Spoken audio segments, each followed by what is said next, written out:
Hello বন্ধুরা, আজ আমি বাটার চিকেন বানিয়েছি। এই চিকেনটি বানাতে লাগে চিকেন, টক দই, লবণ, ভাজা মশলা, মরিচ গুঁড়ো, আদা রসুনের ব্যাটা, আর তার সাথে একটু টক দই বেশি। পেঁয়াজটাকে আগে আমি ভেজে নিয়েছি একটু মাখন দিয়ে। তারপর আমি এটাকে ভেজে নিয়ে ভালো করে মিক্সিতে বেটে নেব। এর সাথে আমি মিশিয়ে দেব বেশ কয়েকটা কাজু। তারপর আমি মিক্সিতে বেটে নিয়ে কড়াতে আমি মাখন দিয়ে গোটা গরম মশলাগুলি দিয়ে দেব।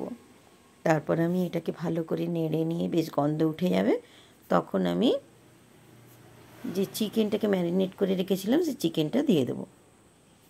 ম্যারিনেট করা চিকেনটাই আমি এখানে ব্যবহার করলাম। অনেকে ভেজে ব্যবহার করে, কিন্তু আমার মনে হয় ভাজার থেকে ম্যারিনেট করে চিকেনটা বেশি সুস্বাদু। দেখুন, আমার ম্যারিনেট করা চিকেনটা দেওয়ার পর একটু চিকেনে ওতে জল বেরিয়েছে, কিন্তু এই সুন্দর একটা গন্ধ বেরোচ্ছে।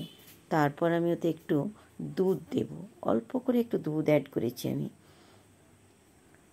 আমি এখানে গরুর দুধ অ্যাড করেছি, আপনারা চাইলে গুঁড়ো দুধও অ্যাড করতে পারেন। তারপর আমি ওই পেস্টটা দিয়ে দিয়েছি, পেঁয়াজ আর কাজুর পেস্টটা। দেখুন কি মিষ্টি একটা গন্ধ বেরোচ্ছে। এই হচ্ছে বাটার চিকেন, একদম পুরো দোকানের মতন। কিছু কাঁচা লঙ্কা আমি ওতে অ্যাড করে দিয়েছি। তারপর আমি ওতে অ্যাড করব লবণ, তারপরে একটু অল্প চিনি, তারপর হচ্ছে কাসুরি মেথি, তারপর ভাজা মশলা, মরিচ গুঁড়ো সমস্ত আমি অ্যাড করে দিয়েছি। তারপর আমি ওটাতে বেশ একটু নাড়াচাড়ার পর আমি আর একটু মাখন দিয়ে দেব, বেশি করে একটু মাখন দেবো। এই বাটার চিকেনটাতে একটু মাখন বেশি লাগে খেতে, তাহলে খুব সুস্বাদু হয়। দেখুন আমার রেডি হয়ে এসেছে বাটার চিকেন, একদম দোকানের মতন। যেমন টেস্টি তেমন খেতেও সুন্দর। আপনি এটা পরোটা বা রুটি যা খুশিতে খেতে পারেন। দেখুন আমার রেডি হয়ে গেছে বাটার চিকেন, আপনারাও বানিয়ে ফেলুন। সঙ্গে আমি একটু পরোটা বানিয়ে নিয়েছিলাম।